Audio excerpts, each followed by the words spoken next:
Calaroga Shark Media.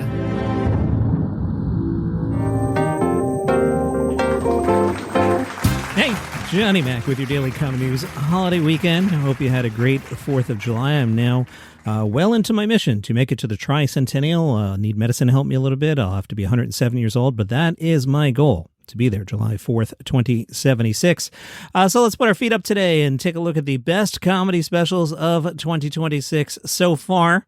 And I'm going top to bottom, best special of the year, and I don't imagine anything passing this. Chris Fleming's Live at the Palace from HBO in February. This is the one that made everybody feel like they discovered a secret, even though the secret had been hiding in plain sight on YouTube for years. Chris Fleming filmed his HBO debut at the Cadillac Palace Theater in Chicago in a purple velvet jumpsuit with ruby red Dorothy slippers.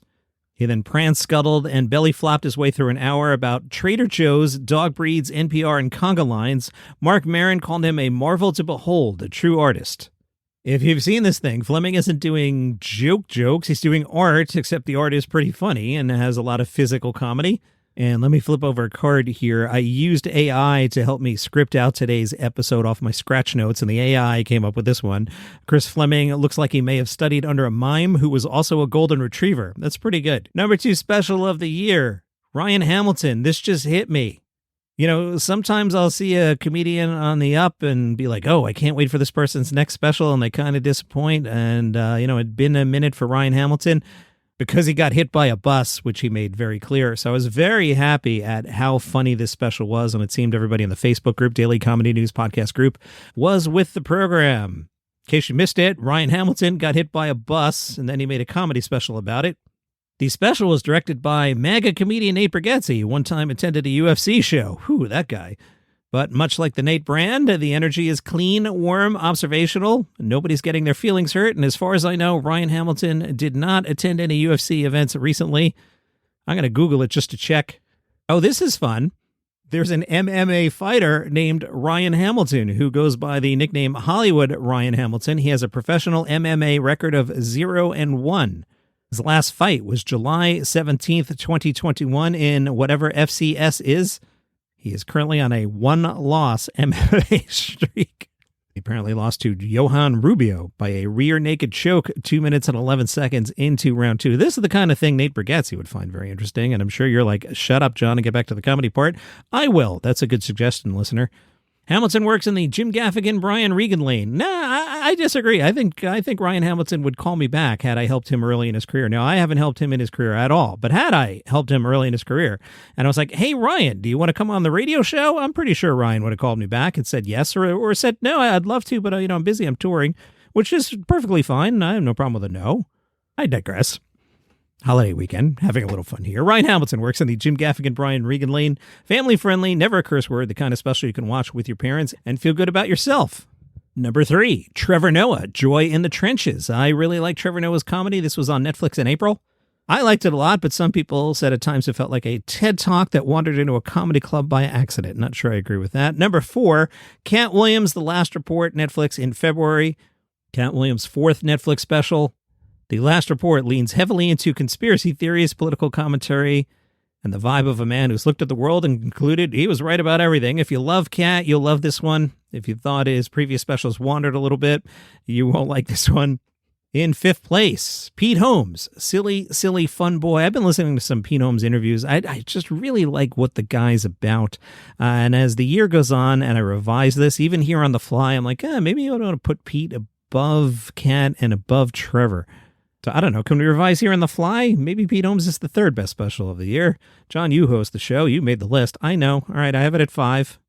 This showed up on YouTube in March. Silly, Silly Fun Boy has scorpion bites, elevator superstitions, Harry Potter is a philosophical text, parenting, marriage, and the general vibe of a guy who's found genuine peace and wants to tell you about life. Yeah, that's what I'm picking up on the interviews. And I think that's what I like about him. Pete Holmes said it's my favorite special to date, which is nice, but doesn't every comedian, is somebody going to come out and be like, this one's pretty good, but my last one was way better? Like, you're just not going to do that, right? Here's one that might be off your radar. Derek Stroop's Nostalgic. Now, by off your radar, I mean Netflix put it in front of you and you didn't click on it. This was on Netflix in March. Also produced by MAGA comedian Nate Bargatze's Nateland Entertainment. Nate one time went to a UFC fight. Boy, people are very upset. 57 minutes about a 90s kid from rural Alabama, throwing it back to pre-internet life board games, and why cigarettes should make a comeback. Critics compared him either to mega comedian Nate Bargatze or Bert Kreischer. Next up, Rami Youssef in Love, HBO, April. I always enjoy Rami. He exudes charm, and he's very smooth. And this one he covers dogs, his marriage, AI, religion, and the Riyadh Comedy Festival. One review said it's not trying to be the funniest special of the year, it's trying to be the most meaningful. And I think that's a good way to describe Rami Youssef. Next up, Jackie Cation with the title Altercation. I see what you did there. This on YouTube in February. The special is personal stories and rapid-fire punchlines shaped by decades of experience. She described herself as entirely made of bees at this point. So here at the roughly halfway mark of the year, those are my top specials. Now, usually the back half of the year has more specials than the front end of the year. And we tend to get a lot of stuff like after Thanksgiving, like really big names. So we'll see how the year develops. Let's take a look at the good pile. So I do these in 3 tiers. There's the best, the good that you should watch, and then famous people who drop specials that I'm not really into. So we've already done the best. Let's do the good. Sheng Wang's Purple on Netflix. I liked his previous special, Sweet and Juicy, and thought it was excellent. Purple, not as good. It's a little repetitive, and at times I really was feeling the Mitch Hedberg cover act, which in the previous special I liked a lot, but this time I was like, the material didn't quite match the delivery. I like Sheng a lot, but I'd actually recommend his previous special over this one. A pretty good special is Aaron Chen's Life in Questions. Aaron Chen is Australian, surreal, and underrated everywhere, kind of low-key style, an acquired taste. Perfectly fine special. I'm not going to put it in the elite category, but pretty good. Also pretty good and well talked about, the Roast of Kevin Hart from Netflix in May. If you listen to this program, we have well dissected that, and we'll even be dissecting it in the upcoming week. Was it the Roast of Tom Brady? Not even close. Was it watchable? Sure. It was kind of long. I had to watch it across 2 or 3 nights. It's hit and miss. Might be more miss than hit, but it's watchable. Definitely put your eyes on it. This one's going to upset people. You know what's watchable? Tony Hinchcliffe's Man of the People. I know people on Threads specifically are mad that this even exists. Is it funny? I don't know if it's funny. It's just nice company. I had it on for an hour, and a lot of times, because I am a comedy snob, I don't make it all the way through specials, and I just go, this isn't worth my time, and I just had this on, and it was entertaining. I don't know if it's funny, but I was entertained. And our first mention of the Hulu brand, Hularious. Now, their publicists might not get back to you, but you can still watch comedy on Hulu. Now, as you hear me say on the show, I feel like the Hulu brand's not up where the Netflix brand is, and Hulu's where you go when you're a little past peak. They recently dropped Des Bishop's Bridge and Tunnel. Again, perfectly fine hour, filmed at the Comedy Cellar in New York. I like Des's previous special more than this one. But if you need something to watch, Des Bishop, Bridge and Tunnel on Hulu. And now onto the pass section. These are people you've heard of. I think you can pass. Let's start with Louis C.K.'s Ridiculous. Nope, didn't make the top of the list. Now, let me tell you, I put this on the other night between soccer games. And the first 10 minutes, I was laughing out loud, like actual laughs. If you've listened to this program, you know I have what I call Emperor of Rome syndrome, where my brain has just been fried from listening to comedy all these years, and I do the thing that comedians do in the back of the room where they just go, oh yeah, that's hilarious, very, very funny, great callback, oh, that is so well written, but I don't actually laugh.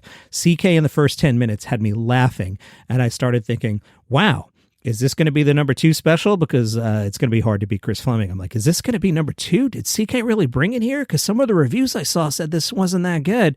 In the first 10 minutes, I loved. The next 10 minutes, I hated. He went into this bit about his father, and I won't spoil the material. And there was just one joke that's aggressive. And I was like, I just don't like this. I don't want to spend time with this. And then that chunk ends like right at the 19-minute mark with, he's doing 10-minute chunks. So that chunk ends around 19, 20 minutes with clapter, never a good sign.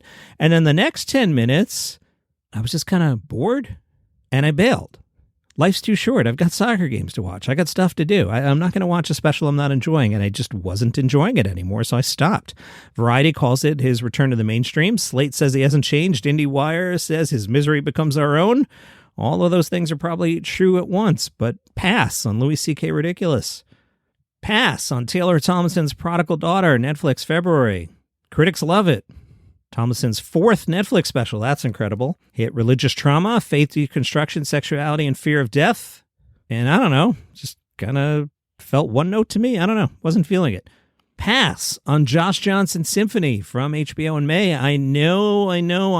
We're all supposed to be like Josh Johnson is the greatest ever. And his output is incredible. And he does new material on YouTube every Tuesday. And the buzz is on him, and he's charismatic, and I know I'm supposed to love it. I wanted to love it, but I zoned out. The material didn't grab me. People who love it seem to really love it, which means either it's brilliant, or I wasn't in the right headspace, or I just suck at this. I don't know. Maybe I'm wrong, but just wasn't feeling it. And I know I'm supposed to, but I didn't. No surprise that I didn't like Marcelo Hernandez, American Boy, from Netflix in January. As you've heard me say, Marcelo Hernandez does one thing well, and he does one thing. And he did one thing during American Boy on Netflix in January. Can also pass on Mark Norman's None Too Pleased. Mark Norman doing Mark Norman things.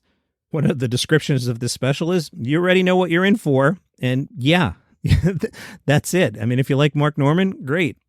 I don't dislike the special, but again, I got soccer games to watch, video games to play, movies to watch, go outside, do something else. So I'm going to pass on Mark Norman, None Too Pleased, which again, doesn't mean it sucks. It just means it's not going to make the end of the year best of list. Neither is Nikki Glaser's Good Girl from the Hilarious brand. I am not the target audience. I'm aware of that. And I am also aware that I increasingly feel Nikki Glaser needs to tap the brakes and disappear for a little bit. It's been a little much. But the type of material she does just does not connect with me. It may connect with you. You'll find Nikki Glaser, Good Girl on Hulu. While we're here into the holiday weekend, Vulture posted 5 new comedy specials you should definitely watch when you have a moment. Their list real quick: Louis C.K. Ridiculous on Netflix. They suggested Tom Cashman's The Formula for Happiness on YouTube. Don't want to spoil the jokes here. Vulture kind of did. It sounds like it might be pretty funny. They also recommend Ryan Hamilton, who you just heard me say is the number 2 of the year. Ali Sadiq's My Father. There's so much buzz on him. He's arguably the hottest comedian around right now. This special was released on Father's Day. I guess I should catch up on it. And Caitlin Pelufo's Prosciutto Rose is on YouTube. Vulture writes, just as Paul Mooney pushed even their most progressive white audiences to discover their latent racism through long, relentless sets about race relations, Caitlin Pelufo does a similar thing with jokes about sex. Oh, scroll down here. They have some previously featured specials. Horatio Gould's Space Cowboy on YouTube. Emmy Blotnick's What's Her Secret on Gorilla Comedy Plus. Eugene Merman's Here Comes the Whimsy on YouTube. I need to get around to that one. Okay, good one. Beth Stelling's We're Looking for People Who Do Huge Numbers on Social Media on YouTube. Julio Torres' Color Theories on HBO. I actually did watch that. I should add that to the pass list. And Janet McNamara's Not Smart Enough on YouTube. All right, that'll give you plenty to watch in between soccer games. And if you want even more of a list, join the Facebook group, Daily Comedy News Podcast Group. Dylan is one of the power members of the group. And if you've put out a comedy special, he's watched it before the paint is dry on it, which doesn't make sense, but you know what I mean. And he's got a very thorough list of his opinion on the top specials of the year. And again, this is just one idiot's list, a guy sitting in a basement recording extra episodes for a holiday weekend. You can agree, disagree. It's just a list. Don't get too upset about it. Your list is just as valid as mine, and I will see you tomorrow.